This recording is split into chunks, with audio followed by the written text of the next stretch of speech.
Today, I'd like to introduce you to the new section of Fun with Armour. Today, we will be working with steel to be making armour. So, thank you for joining me. Right, so a little bit off topic this time. We will be shifting away from the nice breastplate I've been working on because I have paying customers now to look after, and that's just nice side projects to work on. So what I'm working with, some of you have probably seen some of the updates, is I'm working on making a set of Visby gauntlets that were found in a common grave in 1361 for the Battle of Visby.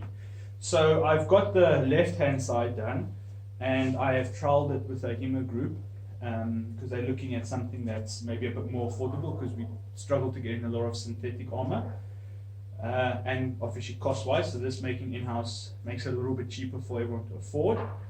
And I trialed it out on Wednesday, and the feedback was quite good. So there was a few changes we need to make. This plate, this cutout section here needs to come in a bit, stands out too much, so it grips onto it. This corner here needs to be rounded off a little bit, it's a bit of a snag point. And then the armour on the side of the hand needs to just shift up a little bit. There's a bit of an exposed section here. Otherwise the rest is fine. There's a little bit of thing that I need to compensate for the fingers. I've got a plan on getting that right. Otherwise the feedback was very good. They're very chuffed. It's got a very low profile on the hand, so it actually fits into basket heels, which is very nice. A few people struggle with that. So I'm going to now make the right hand side, starting off with the patterns. So I'd like to do also then a step by step on how we're going to do that. So thank you for joining, and let's get this started. Okay, so these are all the patterns for the gauntlet, because there is several little plates, and not every plate has a cutout because some of them are sort of duplicates of the one plate.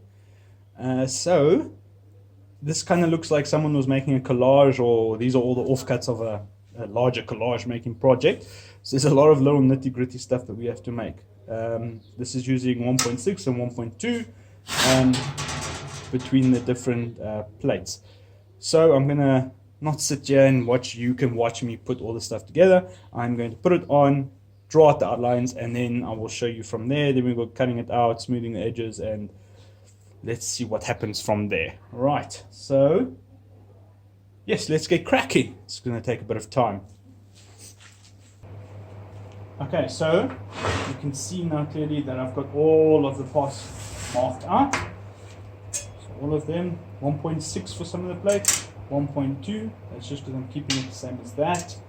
And yeah, now time to cut it out. I'm going to be using my metal shear as well as tin snips. The 1.6 you can use the tin snips with, no problem. Well, I don't have much of a problem. It's just obviously a little bit harder. These, the 1.2 is easy to cut with that.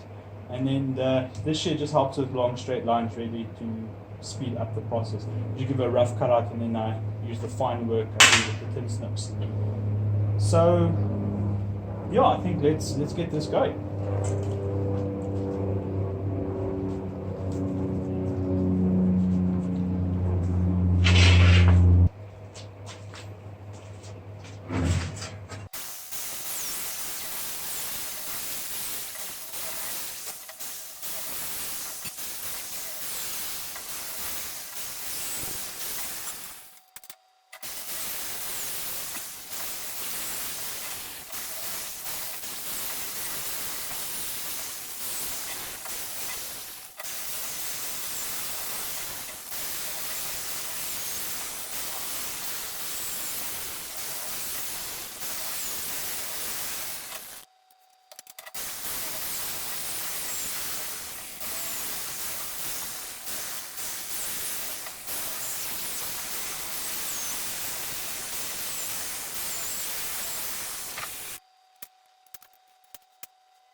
Okay, so now what I've done there is just flatten the plates out. It makes it a little bit easier to handle and grind, you know, smooth out the edges, and it's sort of less dangerous with a sharp edge pointing up.